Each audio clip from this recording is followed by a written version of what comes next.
And when you stand up for yourself, like when you stood up for yourself and you told that girl, like basically, I was going to hunt her down and kick her butt because she was assaulting me at school with an umbrella to the point that I had bruises on my back. And the terrorist, they call them a terrorist liaison. They were telling me that she was making terroristic threats. And I was like, but it's not. What type of what? I don't remember this. What? I was making terroristic threats as a child? That's what they tried to tell me. And because it was the tone of your voice. And I said, well, that's interesting because I could tell you to go fuck yourself and smile at you. And it must mean I'm not being mean. And they told me that I wasn't being very nice because I didn't say fuck yourself. There was a K word in there that I said, if I told you to go unalive yourself and I smiled, does that mean that my tone of voice means I'm not serious? And they said, yeah. So you weren't suspended. Well, I got suspended for 1 day, but that 1 day was the first day of Christmas break. And they just did that to make the other family happy. But I wasn't actually a suspension because we were already on break. Yeah. So I was proud of you then. Stand up for yourself. Yeah. Good. Because this freaking bitch. But hold on.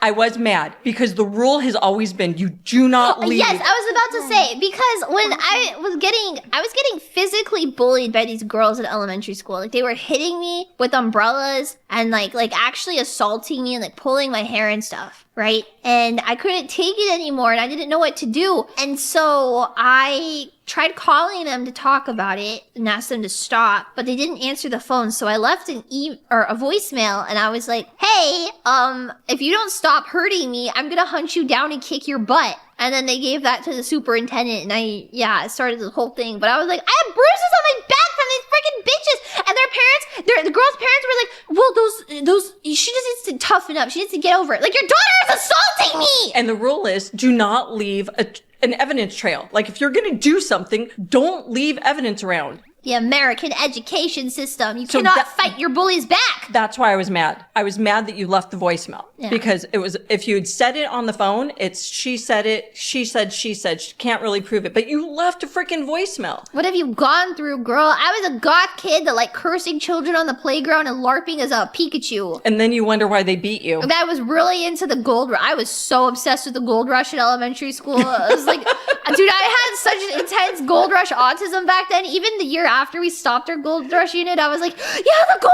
rush. Oh my God, do you guys remember what we learned last year at the gold rush? Sweetie, I would have beat you up in elementary school too. I would have beat me up in elementary school too. I remember this one kid in my 5th grade class would get mad because I would space out and stare in his general direction. And he would come up to me on the playground and be like, if you ever stare at me again in class, I'm going to hit you. And I was like, I've never looked at you. I think you're ugly. And he got really mad.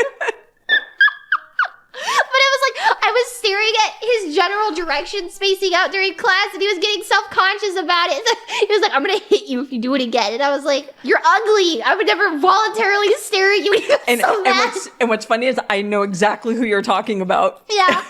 Yeah. The time I got fired from being room mom from a volunteer position. The time that I had to take care of the class pet, and my idea of taking care of the class pet was to get it arrested by cops. The time I had to take etiquette classes because I was too rowdy for hanging upside down on the monkey bars, so they forced me to take etiquette classes. And then I got really mad about it, so I went on the playground and I stared at the sun for like 20 seconds. And you're the reason why classes are being canceled for the eclipse. Because they're afraid people like you. I got so mad about being forced to take etiquette classes when I was in private school. I went and I stared at the sun for a bunch of seconds. My Happy Bunny lunchboxes I would roll up to school with, and they'd be like, you can't have censored curse words on your lunchbox. We're calling your mother. And my mom would be like, ha, bunny. I feel like, who do you think bought it for her? They'd be like, you can't bring those to school. My mom was like, ha, bunny. That time my classmate tried to make me say, or did make me say hell when I was going to private school, and I had to pull my card all the way to the red card, which is a call home to my mom, and I cried the whole time. But then when my mom came, she was like, who fucking cares? My fellow brothers, in the face of our common dangers, in this winter of our hardship, remember these timeless words, as we can.